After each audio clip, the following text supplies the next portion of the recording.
Recently, I've been hearing about a lot of criminal incidents against the South Asian communities. ইউকেতে বলো বা north আমেরিকায় বলো, অস্ট্রেলিয়াতেও কিছু শুনেছি।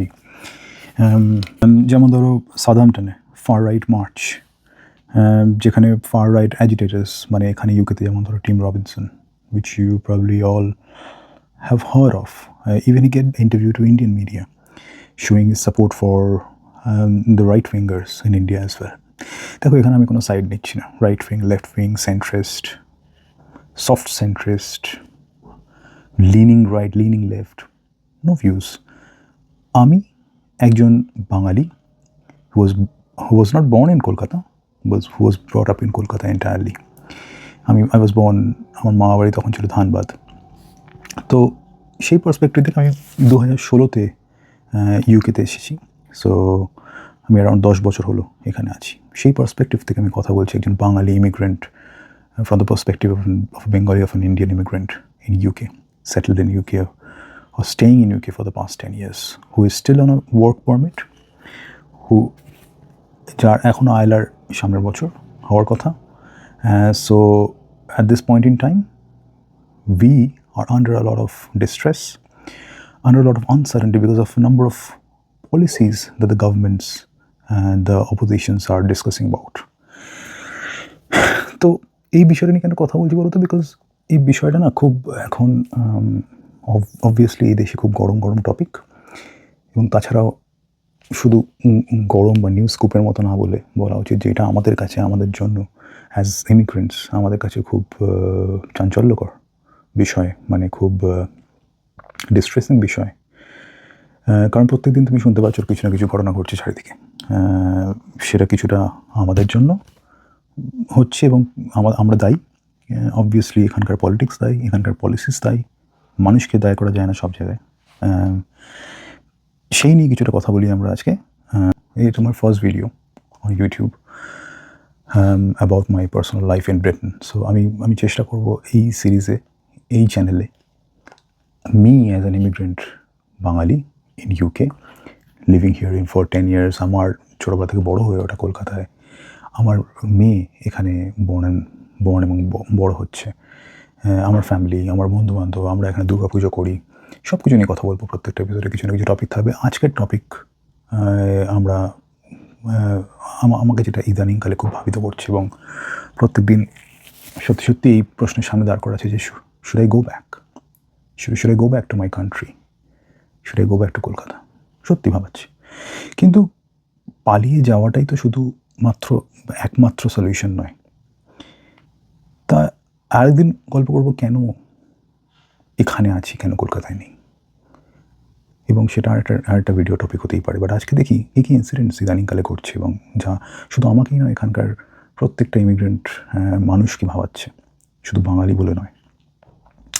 যেমন ধরো সাদাম্পটনের ফার রাইট মার্চ, যেটা বললাম, টিম রবিনসনের নেতৃত্বে নাইজেল ফারাজ, ইনি হচ্ছেন রিফর্ম পার্টির ফাউন্ডার, এবং তাছাড়া আরেকটি পার্টি আছে এখানে, রিস্টোর ব্রিটেন, রিস্টোর, এরা প্রত্যেকেই, এদেরকে ব্র্যান্ড করা হচ্ছে অ্যাজ ফার রাইট। এদের পলিসিস কিছু মানুষের অবভিয়াসলি ঠিক লাগবে, ভালো লাগবে, এবং কিছু বহু ভারতীয় আছেন, বহু সাউথ এশিয়ান আছেন, পাকিস্তানি আছেন, বাংলাদেশি, যাদের হয়তো রিফর্মের ভিউজ ভালো লাগছে। সেই পলিসিসে আমি যাব না, কোনো পার্টিকে ক্রিটিসাইজ করা, it's not my agenda here. My agenda is just to talk about my perspective, just analyze the situation. বেলফাস্টে যা হলো for the past 2 weeks, for the past week, in fact আজকে সকালে আই রেড আ নিউজ যে 2জন Indian মেয়ে student সাপোজেবলি ওরা থাকতো এবং ওদের বাড়ির সামনে আগুন ধরিয়ে দেওয়া হয়েছে। ওদের বাড়িকে টার্গেট করে কিনা ঠিক বুঝলাম না, কিন্তু সামনে শাম সুপার মার্কেট বলে কোনো একটা জায়গায় আগুন ধরিয়ে দেওয়া হয়েছে। নর্দার্ন আয়ারল্যান্ড, এই সমস্ত জায়গাগুলো প্রচণ্ডভাবে রেশিয়াল ইনসিডেন্টস ইদানিংকালে ঘটছে, following up some incidents that happened, like একজন Sudanese national who was an illegal immigrant here, তাকে এখানে অ্যাসাইলাম দেওয়া হয়েছিল। সে একটি ক্রাইম ঘটে এবং তার জন্য যে কোল্যাটারাল ড্যামেজ, সেটা আমাদের সাউথ এশিয়ানদের ভোগ করতে হচ্ছে, বা যে কোনো ইমিগ্রেন্টকে ভোগ করতে হচ্ছে, যাদের সামনের রং হয়তো সাদা নয়। It doesn't feel right in this age, in this time, to talk about one's skin color. But here we are, talking about it. See, at the end of the day, we are foreigners here. যতই আমরা assimilate করি, যতই আমরা ইংলিশে কথা বলি, যতই আমাদের আমাদের ছেলেমেয়েরা ইংল্যান্ড টিমকে সাপোর্ট করুক, যতই ইংল্যান্ডে এতজন আফ্রিকান অরিজিনের ছেলেরা খেলুক, মেয়েরা খেলুক, যতই ইংল্যান্ডকে এরা রিপ্রেজেন্ট করুক টেনিসে, যে কোনো জায়গায়, যে কোনো স্পোর্টসে, যে কোনো জায়গায়, যতই এদের প্রাইম মিনিস্টার ঋষি সোনাক একজন ভারতীয় অরিজিনের মানুষ হয়ে থাকুন না কেন, ইট ডাজন্ট রিয়েলি ম্যাটার। দেখো, আমার মনে হয় আজকে সারা পৃথিবী জুড়ে there is a far right movement, একটা ফার রাইট চিন্তাভাবনা তৈরি হয়েছে চারিদিকে। কেন এত ফার রাইট গভর্নমেন্টস, এত ফার রাইট লোকেরা ক্ষমতা আসছে? Because people feel that way, people get the government they deserve, and in deserving it's basically what we want. তো প্রত্যেকটা মানুষ নিজের কাকুনের মধ্যে নিজের এই মানুষেরই তৈরি করা বাউন্ডারিগুলোর ভিতরে ঢুকিয়ে যাচ্ছে, নিজেদের কালচার, নিজেদের সব কিছুকে প্রোটেক্ট করার চেষ্টা করছে। ইমিগ্রেশন কি আজকের ঘটনা? তা তো নয়। ইমিগ্রেশন তো আমার মতে is the oldest human nature. মানে আজকে তো ইউরোপ তৈরি হতো না যদি না আফ্রিকা থেকে মানুষ ইমিগ্রেট করে ইউরোপে আসতো। আফ্রিকা থেকে মানুষ ইমিগ্রেট করে ইন্ডিয়া এসছে, সাউথ এশিয়া এসছে, মানুষ ইমিগ্রেট করে সাউথ আমেরিকা। যে প্রথম মানুষ তো আজ অবধি আমরা যা জানি, প্রথম মানুষ তো আফ্রিকাতেই তাদের জন্ম। সেইখান থেকে তারা এমিগ্রেট করে বিভিন্ন জায়গায় গেছে। সেখান থেকে মানুষের যেখানে বসবাস শুরু করেছে, বসতি স্থাপন করেছে, সেখানকার ওয়েদার অনুযায়ী, সেখানকার খাদ্যাভাস অনুযায়ী তাদের গায়ের রঙের বিবর্তন ঘটেছে, তাদের স্বভাবের, কালচারের সব কিছু বিবর্তন ঘটেছে। সেই অনুযায়ী they have but see, this immigration has always been the truth. Immigration is the basic nature of humanity, is the basic truth of human civilization. আজকে আমরা খুবই বিষয় নিয়ে ভীত, সন্ত্রস্ত, ব্যস্ত। প্রত্যেকটা মানুষ wants to protect their country, it's not only about, it's not only about humans, other people, foreigners coming into your country. It's also about people dominating, replacing, displacing your culture, your religion, your way of living, and all those things that we have known about. But what do we know about really? আজকে যে ব্রিটেনে আমরা থাকি, the Britain that we live in, for example, the culture, the traditions, and everything that we see around us, mostly they're new. Let's talk about the national food of Britain. Well, national food, they say, is curry. Let's not go there. We all know where curry came from. Let's talk about fish and chips. Fish and chips, সারা পৃথিবী জানে। Fish and chips, what? Where did they get fish and chips from? From immigrants, right? It came from Spain to Scandinavia, and then it traveled here. That's how fish and chips came into being. But now, today, people know fish and chips money, Britain equates fish and chips with Britain. But now if people start to say,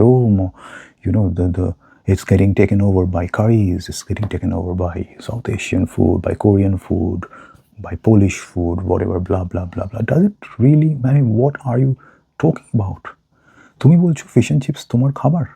200 বছর তো ছিল না, তখন কি খেতে?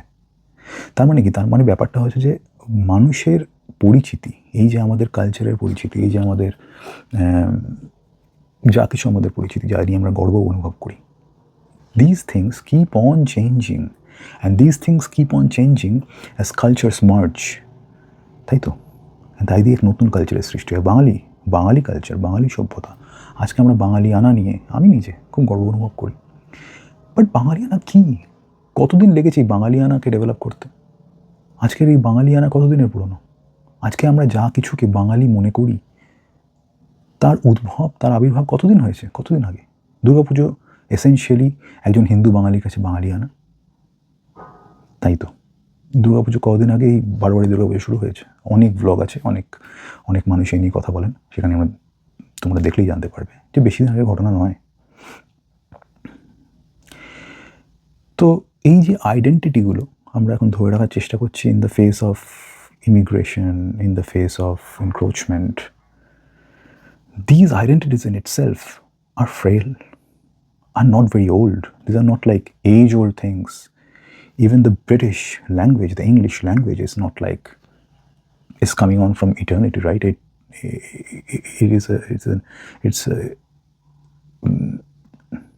It's a Saxon influenced language. The culture is that the British people who live here, when we go into Ancestry and ancestry.co.uk and look at the DNA analysis, we will see that myriad DNAs are combined to make an ideal British man. তাই না? So এবার তুমি বলতে পারো যে তাহলে then who are actually British? I think who lived here before the Anglo-Saxons came in, or the Saxons came in from Germany. The Germanic tribes came into Britain. People who used to live here were probably the Celtic people who lived in the British Isles.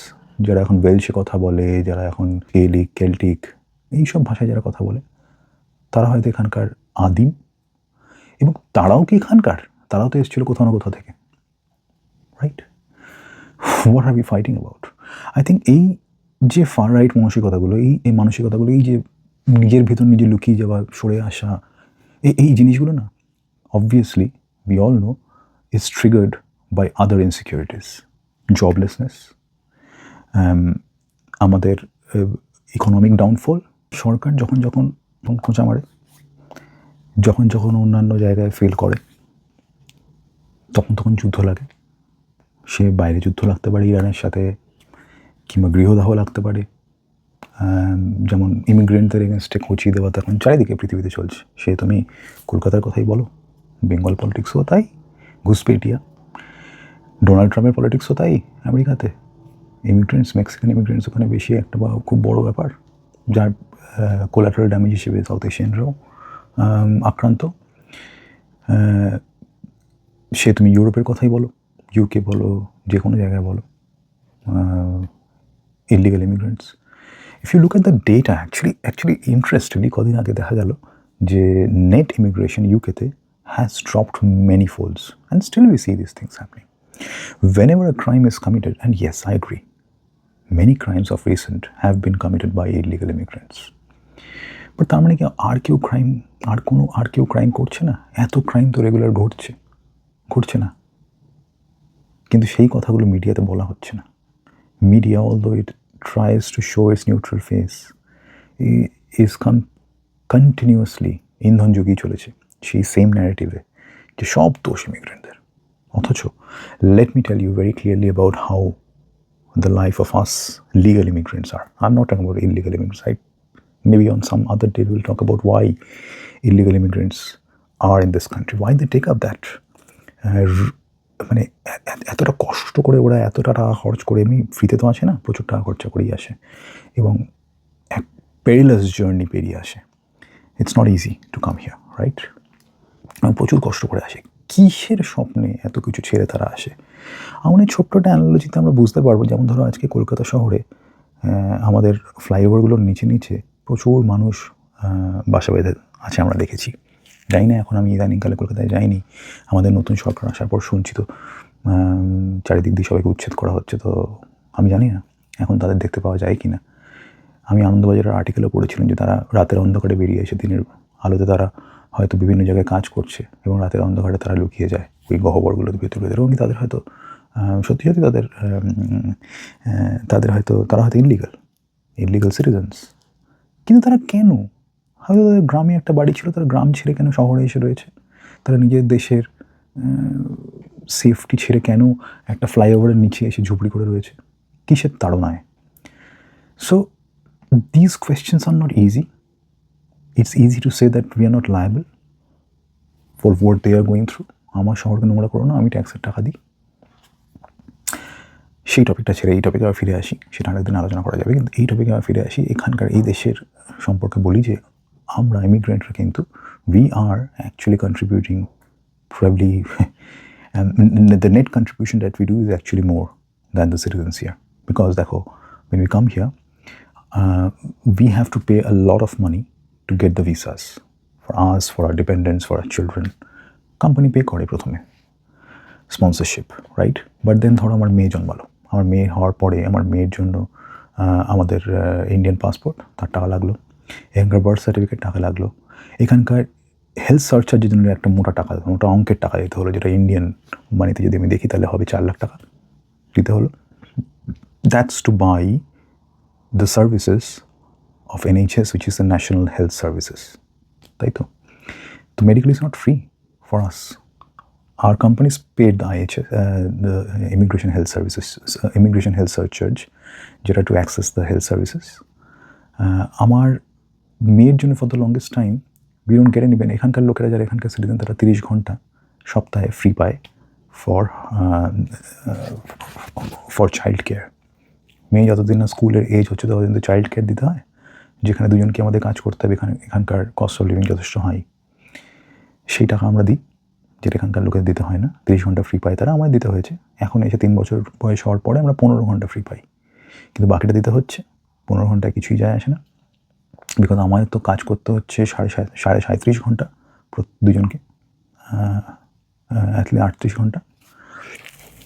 এছাড়াও বিভিন্ন রকমের, ধরো আজকে আমাদের যদি ILR হয়, মানে which is indefinite leave to remain, which we will be eligible next year, তখন আমাদের না হলেও 10 লাখ টাকা খরচা আছে সেই ILR কেনার জন্য, এবং তারপরের বছর we will be eligible for British passport citizenship, যার জন্য আবার না হলেও 6 থেকে 7 লাখ টাকা খরচা আছে। তার মানে immigrants don't come free, they pay a lot of money. On top of this, আমরা এখন যদি দেশে চলে যাই আমরা কোনো রকম পেনশন পাবো না, কিন্তু পেনশন ফান্ডের জন্য কিন্তু আমরা কন্টিনিউয়াস NI দিয়ে চলেছি, ন্যাশনাল ইন্স্যুরেন্স দিয়ে চলেছি। NI বলে একটা টাকা আমাদের প্রতি মাসে প্রত্যেকটি চাকুরিজীবী, প্রত্যেকটি ওয়ার্কিং ইমিগ্রেন্টের থেকে নেওয়া হয়, which is in Indian money is about 40,000 টাকা মাসে মিনিমাম। এই টাকাটা দিচ্ছি, যার কোনো বেনিফিট আমরা পাই না। এই টাকাটা কী করে? This money is used to give these allowances and benefits to people. Like এখানে বেকার ভাতা প্রচুর, এখানে কেউ যদি চাকরি না পায় প্রতি মাসে মাসে অ্যালাউন্স পাবে, which is not bad, but এখানে কিছু ডিসক্রিপশন থাকা উচিত। প্রত্যেকটা মানুষ একটা সাধারণ, আমি জাস্ট চাকরি করলাম, আমার ইচ্ছে করলো না, আমি বাড়িতে বসে থাকবো তাই আমি বেকার ভাতা পাবো, এটা বলতে পারে না, চলতে পারে না। এরকম বেনিফিটসের এখানে প্রচুর স্কিমস আছে, এবং সেই সমস্ত স্কিমের যোগান কারা দিচ্ছে? ইমিগ্রেন্টরা দিচ্ছে, ওয়ার্কিং ইমিগ্রেন্টসরা দিচ্ছে। আজকে NHS কারা চালাচ্ছে? ইমিগ্রেন্টরা, ফরেন ওয়ার্কার্সরা চালাচ্ছে।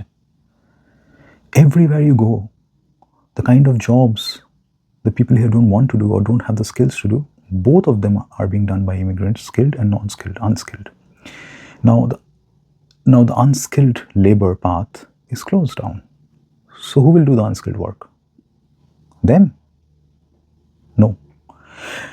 This will be done by illegal immigrants who are here illegally without papers at a very cheap rate.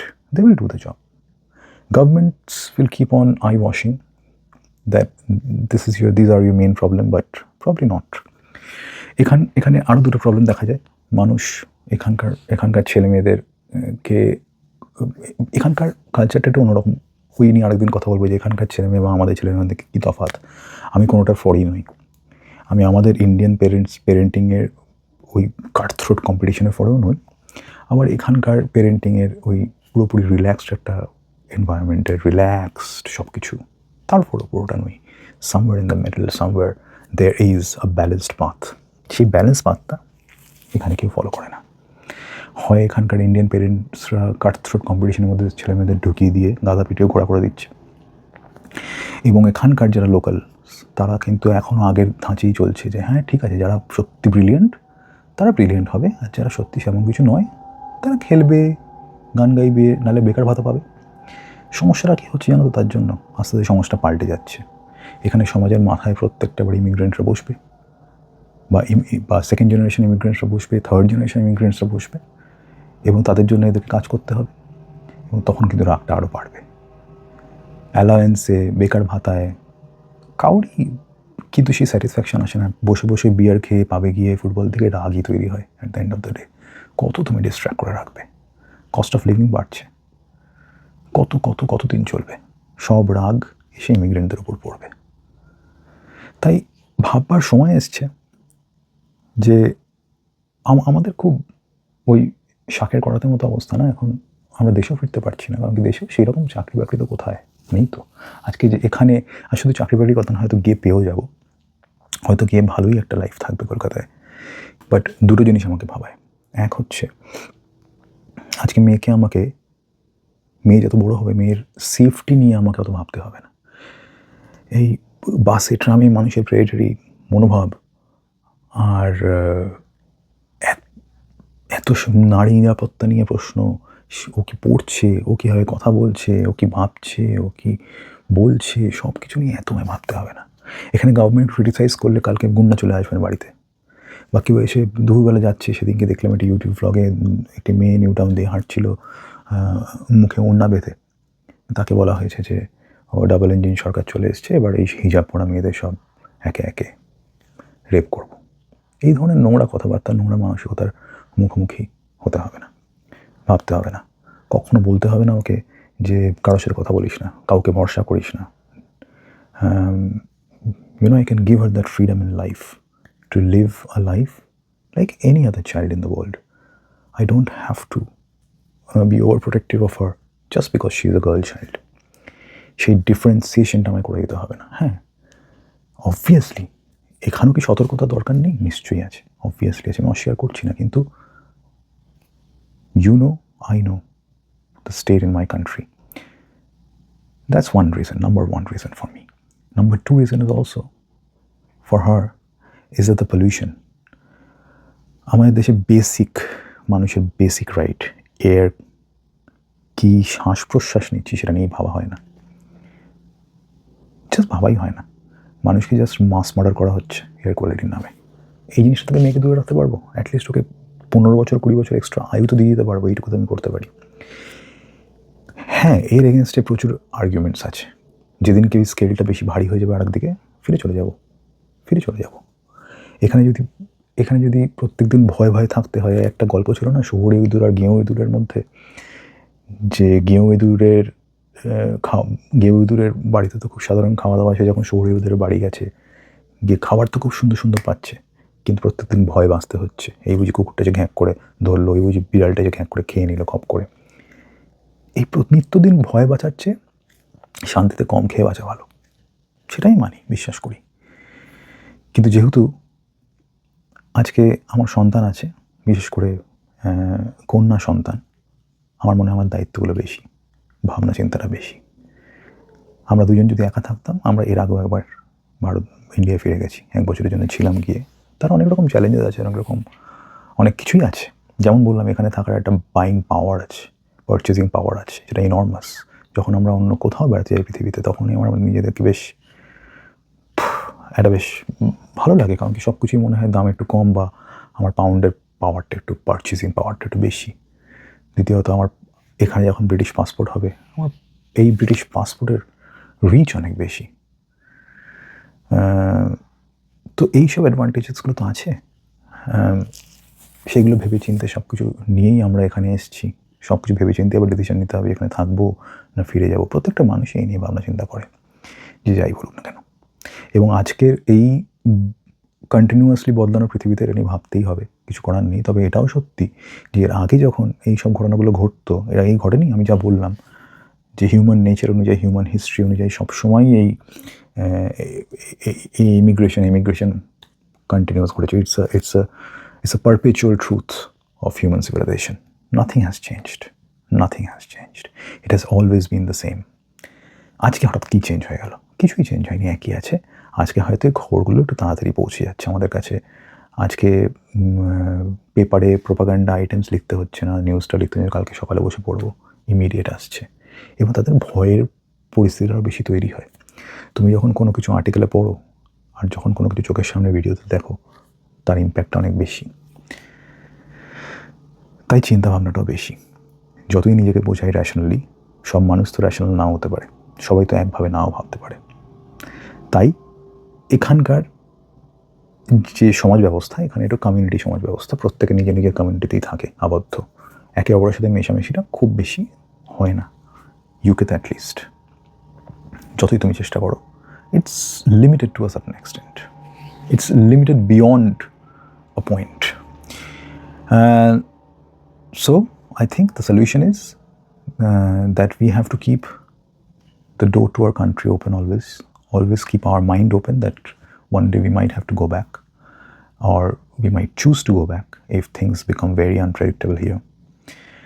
And also that we have to assimilate in this culture more and more. নিজেদের কালচারকে যদি আঁকড়ে দৌড়ে পড়ে থাকি এবং এদের সাথে assimilate না করি, এদের কালচারটাকে আত্মস্থ না করি, লাইক আমাদের অ্যানসেস্টার্স যারা এখানে ফার্স্ট জেনারেশন, যারা আগে ইমিগ্রেন্ট যারা এখানে এসেছিলেন, তারা কিন্তু এখানে অ্যাসিমিলেট করে গিয়েছিলেন, যার জন্য we had the respect. We losing the respect slowly. We see so many videos on YouTube, Instagram, যে ইন্ডিয়ানসরা কীভাবে বা সাউথ এশিয়ানসরা কীভাবে বিহেভ করছে। It's not good. তাই আমাদেরকে অ্যাসিমিলেট করতে হবে, আমাদেরকে আমার নেবারের সাথে, আমাদের এখানকার লোকাল নেবারদের সাথে সম্পর্ক বানাতে হবে, কি কথা বলতে হবে, যাতে কালকে যখন কোনো সমস্যা হবে তারা যেন আমার পাশে দাঁড়াতে পারে। নাজি জার্মানিতে বহু জার্মানরা যেমন জিউদের ধরিয়ে দিয়েছিল, তেমন বহু জার্মান ফ্যামিলি কিন্তু সেই জিউদেরকে তাদের বাড়িতে লুকিয়েও রেখেছিল, রক্ষাও করেছিল। অতটা এক্সট্রিম আমি যাচ্ছি না, অতটা এক্সট্রিম হয়তো আজকের দিনে হওয়া আর সম্ভব নয়, because of the human rights watch that has increased so many fold because of the things that has happened in the past.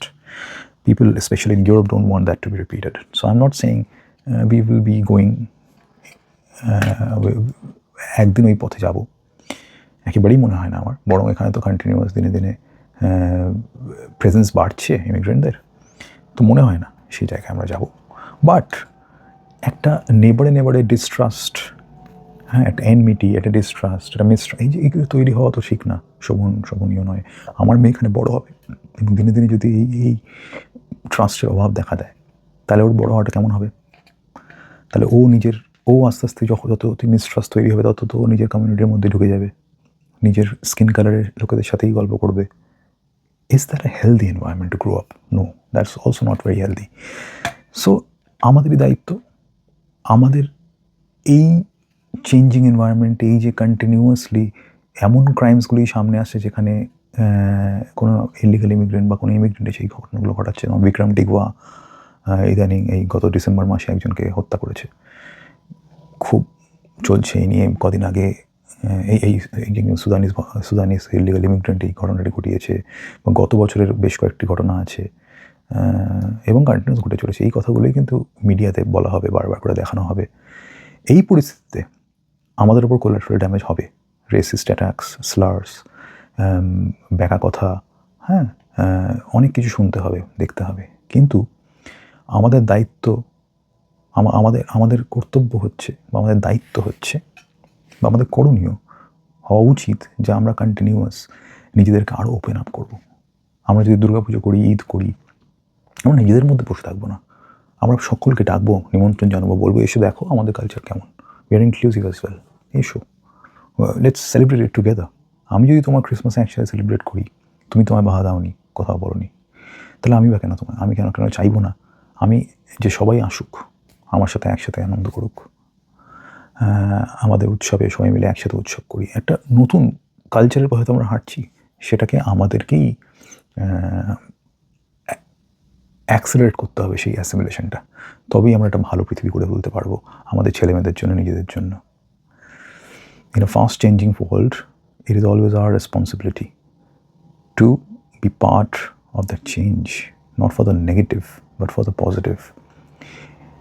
যাই হোক, আমার ইউটিউব ভিডিও জ্ঞান দেওয়ার জন্য নয়, জাস্ট একটা সাধারণ আড্ডা মারার জন্য, যেখানে হয়তো তোমাদের কথা আমি শুনতে পাচ্ছি না। কমেন্টসে তোমরা লিখতেই পারো কিছু, হয়তো আমি কিছু ভুল বলেছি, হয়তো আমার কোনো কথা তোমাদের পছন্দ হয়নি, লিখতেই পারো। I am a very very open minded person who is always receptive towards new ideas. So আরও অনেক বিষয় নিয়ে কথা বলবো, মাঝে মাঝে ভিডিও করতে আসবো, এবং ততদিনের জন্য স্টে সেফ, সবাই সাবধানে থাকো, ভালো থাকো, যেখানেই থাকো। Thank you.